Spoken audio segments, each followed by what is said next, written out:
Hello, I want to welcome you to the Urban Report, and I'm Lee Bernick, Dean of the Greenspun College of Urban Affairs, and today we have several guests that are in the community. Our first guest today is my assemblyman. He represents my district in Henderson, Lynn Stewart. Lynn, welcome to the Urban Report. Thank you, Dean. It's good to be here with you. Well, thank you. You just finished your job here for a while, not completely, but you've been up in Carson City for a number of months. 4 months, 120 days. Well, we had one extra day, or a part of it for the. We had a special session, as you know. Special session, and we'll get back to that part of it. But let's first start with a little bit about yourself. You actually are from here. Isn't that right? I mean, I was born in Utah, but I've been here since the 1940s, not the 1840s, the 1940s. Yes. And you actually went to UNLV for a while before you went to BYU. You graduated from BYU, right? Yes. I went here for about a year and a half, back from 59 to 60, when it was called the Southern Regional Division of the University of Nevada at Las Vegas, or Nevada Southern. Nevada Southern. And then you went to BYU. You then came back here. You taught for a number of years, 30 plus years, is that right? 34 years at Boulder City High School. In Boulder City High. And you taught history and... Government. And government. And government. Mostly government. Mostly government. And which is an interesting thing for me. And one of the questions is, so then you retired as a high school teacher, right? That's correct. And then at what point did you decide to run for the General Assembly? Well, it was the same year I retired. I retired in May, June of 2004. My doctor was Dr. Joe Hardy, who was already in the Assembly, and he said, Lynn, you've been talking about government for years. Why don't you actually do something? So I ran in 2004, and I lost by 288 votes in the primary. But the gentleman who won, Scott Sibley, decided not to run the next time, and so I ran in 06 and I'm been fortunate to be elected now for my fourth term. This is your fourth term. That's right. Right. So you have this term and then the potential for 2 more terms. Potential for two more right, terms, right. If you decide to do that, or if the voters decide. Right? The voters and my wife are the key decision makers. Yes. And so you talked about government in class and everything. What's the relationship and how does that fit into what you bring to your job as an assemblyman? Well, the textbook's a little bit different than reality. You have to deal with all kinds of personalities, egos, and that sort of thing. So that part isn't in the textbook, and politics enters into it to a degree. But this session, we were able to probably get along better than most sessions. We did a lot of things in a nonpartisan or bipartisan fashion, and I think we got some good things done. Okay. So in doing your job, one of the things I want to ask you 2 questions about doing your job, specifically about your philosophy or what. How do you see yourself? I mean, what's your job as a legislator? I mean, people can define it in all kinds of ways, but what's your job? How do you see your job? Well, I try to represent the people in my district. I have some core values, limited government and things of that nature, efficient government, and I think most of the people in my district agree with those core values. So I try to represent them, and then each of us represent the state as a whole, and we have to look at that as well. So my core values, the interest of my constituents in District 22, and then the values and the needs of the state as a whole. So in District 22, though, you have this wide area in District 22 from most of it is just south of 215, right? That's correct. And it goes south, but you go from somewhere around Eastern Avenue across over to some parts of the older part of Boulder City, right? Right. I mean, of Henderson. Henderson. Yeah. We go over near the golf course around Greenway and the older part of Henderson. I lost it. I used to have 223,000 constituents, and now it's down to 64,000. So I lost a good part of Anthem. I lost all of Southern Highlands, Seven Hills. So I've lost a huge amount. But it's a more manageable number. Much more manageable. We had the second largest district in the state until the redistricting in 2010. Okay. And what I wanted to ask you is this, but how do you represent all those different views? I mean, there are different kinds of constituents in there. That's true, and it's difficult, and sometimes you have to go by the majority. But I've tried to reach out to the needs of groups and individuals. I get lots of emails. People think we don't do much after the 120 days, but I have a dozen or two emails every day. Some of them you can answer very quickly. Some are problems with mortgages, with dealing with the building department, things of that nature, teacher licensing. So I try to handle those individual constituent problems as best I can. Okay, so that's one of your jobs. You see that helping the constituents and handling their problems. Right. So it's really more of a full-time job than we want to admit to in this thing. During the session, it's about a job and a half. We put in 15 to 18-hour days very frequently. And then during the interim, it's about maybe a third to a half-time job. Okay. I just have a few seconds left here, and then we'll come back. We're going to have you back here. But let me ask you, just very succinctly, do you think that the session was a good session for us in Southern Nevada? I think it was a very good session. We got additional funds for K through 12. We got additional funds for higher education. We got we redistributed the C-tax to the consolidated tax, so it's more fair among the cities. So those are three things that we got. We got some more funds for ELL, English Language Learners and Education. So those are some of the good things. A good session this year. Right. Okay. Well, we'll come back and we'll have to talk to you about more specifics about that, but we have to take a break here, and I want to thank you for participating and being part of the Urban Report. My pleasure. Thank you. For others, it may have just been a summer job. But for me, it was training. Now I'm an Air Force pararescueman, and my job is to save lives. Make the right choices today, and be ready for the challenges tomorrow. This message is brought to you by the U.S. Air Force.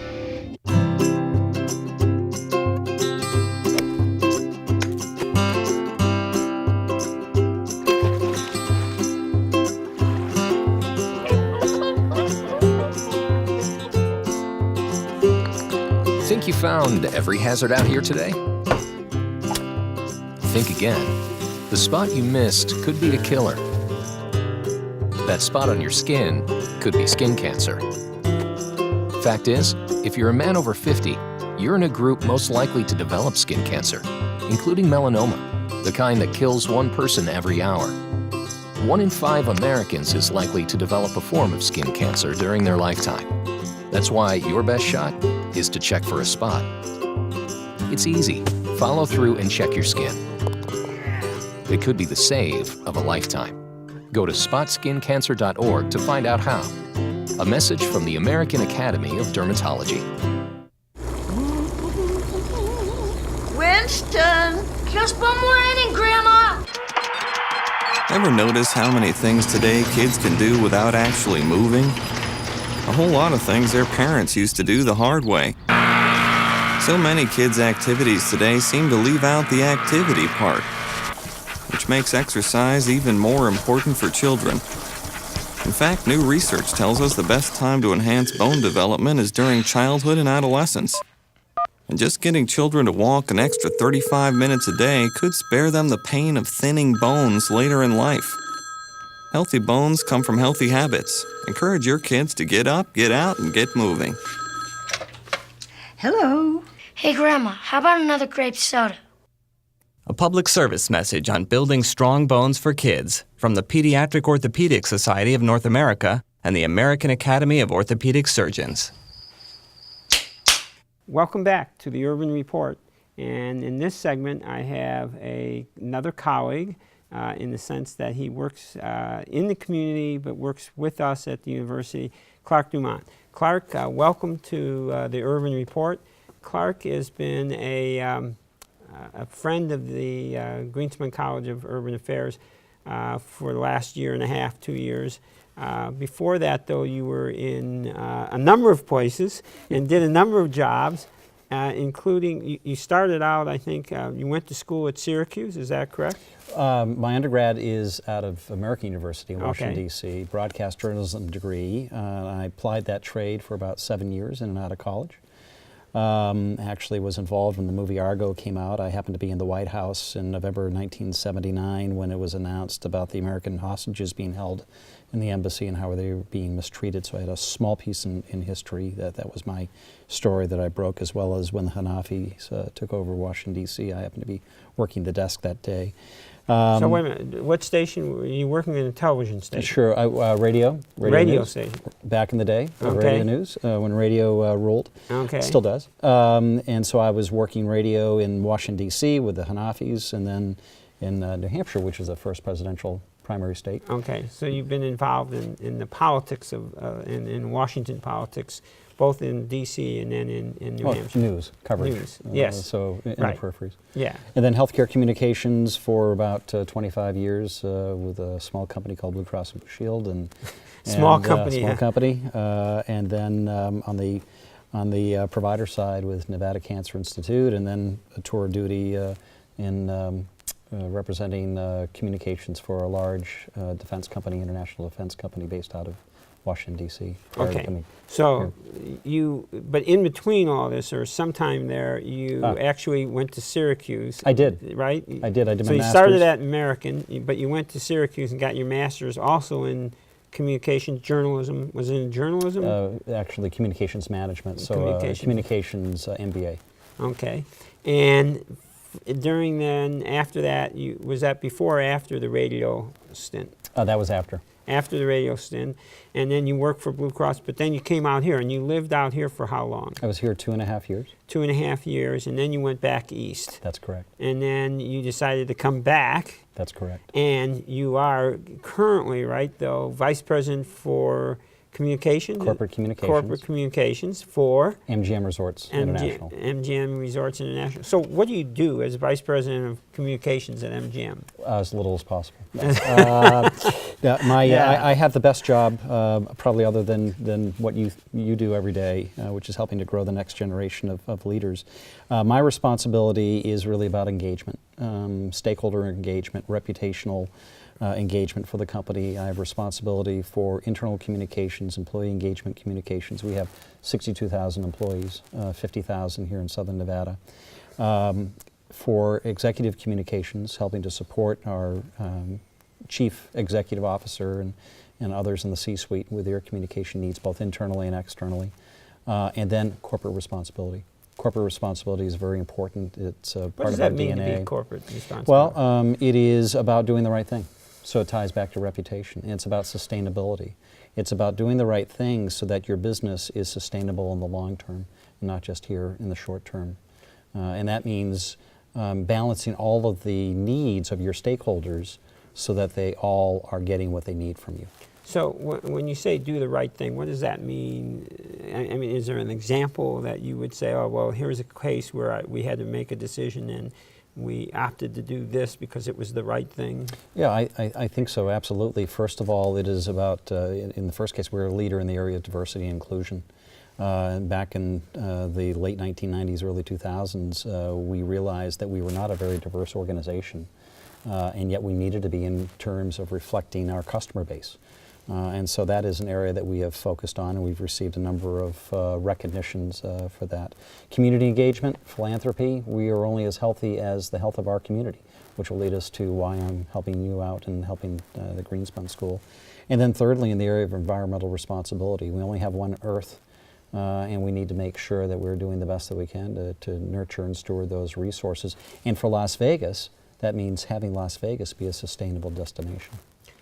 And so a sustainable destination meaning?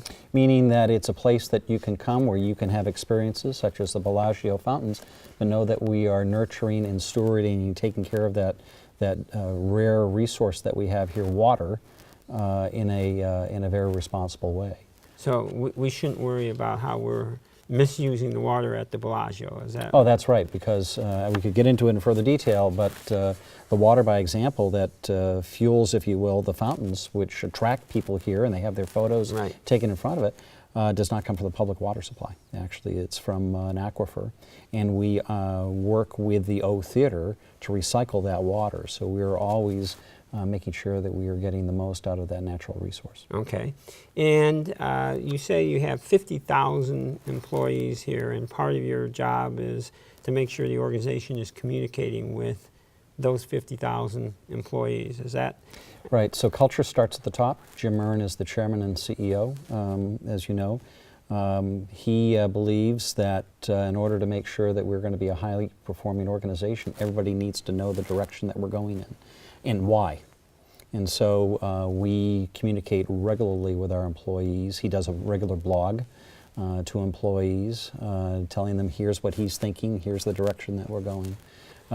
We will do next week a Chairman's Town Hall Forum, in which we'll bring in the senior leaders of the company, communicate with them, but then we are empowering every leader in the company to be a communicator, and they need to pivot and cascade that information down through the organization. All right. And your job is to help the CEO help support that. Support that. Okay. Well, this is a short time. We'll have to have you back on and talk about some more of these specific examples. But we have to take another break, and when we come back, we'll talk about your role with the university then. So let's take a short break. If you could see anything in the world, what would it be? I'd love to see Paris. I like to see cupcakes falling from the sky.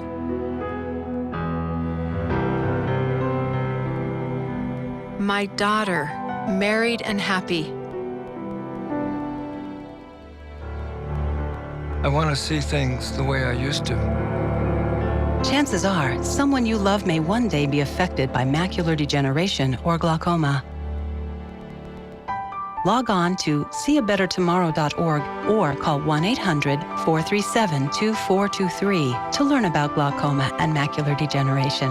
Call 1-800-437-2423 or log on to seeabettertomorrow.org. I just want to see more of the things I love. I remember the moment. I'll never forget that moment. That moment? It was a moment that changed my life. I'd been training with my team for months, and now we had been called up for the first time. The real deal. Wildfires were getting dangerously close to homes.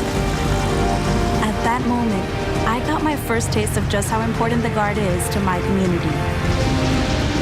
See how the Guard can be an important part of your life at NationalGuard.com. At what age is the color that your skin was meant to be no longer beautiful? Every year, millions of young women try to change the skin they were born with and say they die for darker skin. Sadly, some actually do. Melanoma is the second most common cancer in teens and young adults, and one person dies from melanoma every hour. Change your thinking, not your skin. Stop tanning. Learn more at spotskincancer.org. A message from the American Academy of Dermatology. Something's not right. My first symptoms were constant tingling in my toes. My legs, sometimes they'll go numb. I had double vision. They said you have multiple sclerosis. Well, the beginning is the hardest time. Kind of had to get a grasp on reality. I had to adapt and change very rapidly. I had to learn how to drive with my hands. Yeah, that was interesting. I was a dancer. I don't see walking the way I walk any different than doing a dance. It just looks different. It's a different dance. You see me have an off day, it doesn't take away from who I am. A symptom may cause you not to be able to do that anymore. And at one point, I wasn't able to do any of those. But I would exercise every day. Since I've been cycling, it's definitely helped my walking. To make a lot of changes in my life and just adapt to it. I'm going to acknowledge its presence. I'm not going to discount it. But at the same time, I'm going to try my best to not let it stop me. It's a fantastic opportunity to be working together with a common goal of curing MS, and sharing is the key.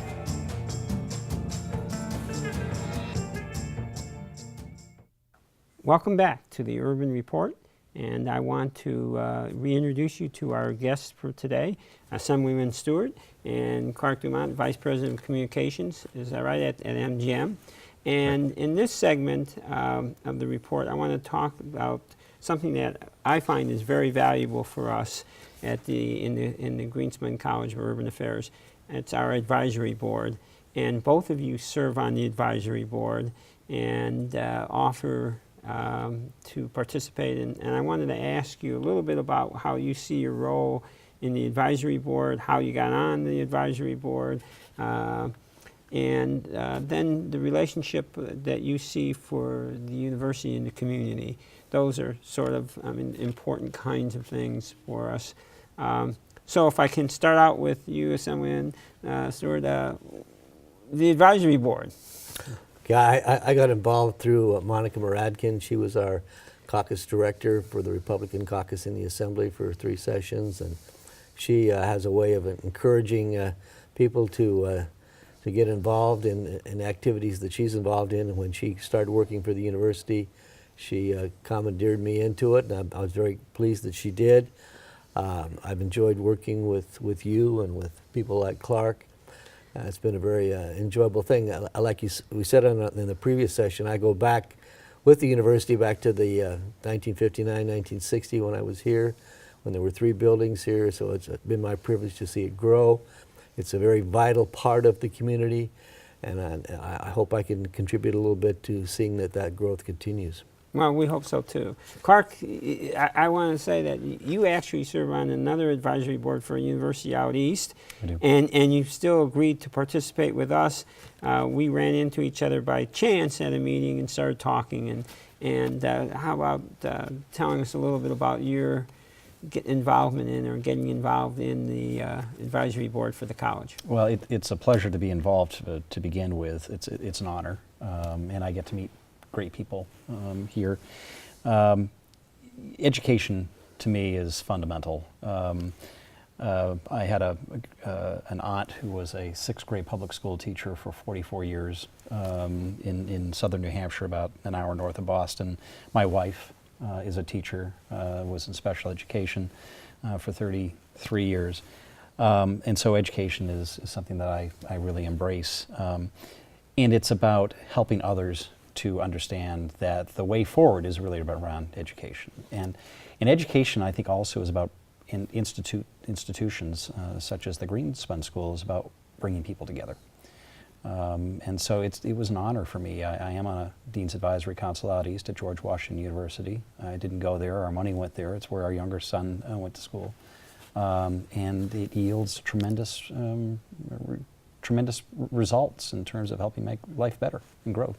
Okay, so what was, you've served on the advisory board, what was maybe one of the things that serving on the board, in a sense of a takeaway, that you didn't know about the college or the school or something? I mean, hopefully you've learned something more about us in this whole process and about what we do. Is there something that you could say was a takeaway for you in terms of that? I don't know. Well, I can, as a relative newbie in town, even though I had been here for a couple of years before, I try to look at systems thinking. And what I took away, the aha for me with the school, was the fact, today we talk a lot about civic and social capital and where that's going and the dynamics of changing patterns of consuming news and engagement and the like. So here you have a place where, first of all, it's all about the family and the family unit. So we're helping to keep families together and to thrive, which helps in terms of societal productivity. We also are analyzing the issues around criminal justice and perhaps hoping in learning how do we prevent bad things from happening. And then you've got the journalism aspect of it, which really ties it all together. And so that for me was the huge aha. Here was a one-stop shop which can help our community, which is very dynamic, to make sure that we are together and to be a pilot in a laboratory for other communities. You know, I've been here so long. I remember when the Greenspans ran the Las Vegas Sun down on Main Street. Okay. And so to see them come to this beautiful facility here, and I was amazed at the broad nature of what goes on, as you mentioned, Clark, under the umbrella of the Greenspun facility here, and from journalism to counseling to all criminology, all the other things that are done. I was just amazed at the breadth of what goes on here. Yeah, no, it is, and this is one of the things I think that the advisory board can help and has helped, and that is to help, is to communicate the kind of scope of things that a university can do, and also in particular our college, a college of urban affairs, and it has so many different elements to it, and we're glad that you participate and help us communicate those ideas. What's the role, do you think, for the university? You talk about the Greenspans, and they've been involved in the university in a number of ways. They gave a lot of money for the building, and they helped fund the college and everything, but they had a commitment to the university. I guess the sense is that they thought there would be a kind of payback, right? What's the payback, do you think, that the university... Well, when I graduated from high school in 1959, I had two choices if I stayed in the state. I could go to Nevada Southern, or I could go to UNR. And there was no community college system, there was no Nevada State College, and to see how it's grown, and to see how UNLV has become a nationwide institution, academically, athletically, and in other ways, and it brings the community together.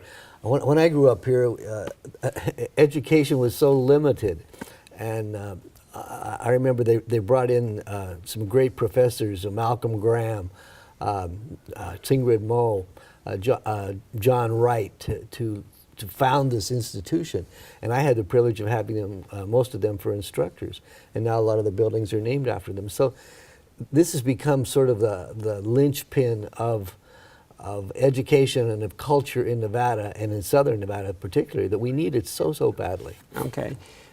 On that note, I'm going to have to end. You've summed it up, I think, beautifully about the role of the university as the key linchpin. I want to thank both of you for participating today in the Urban Report, and I want to thank you for watching the Urban Report, and we hope that we will continue to have these Urban Reports in the future. Thank you for watching the Urban Report, and goodbye.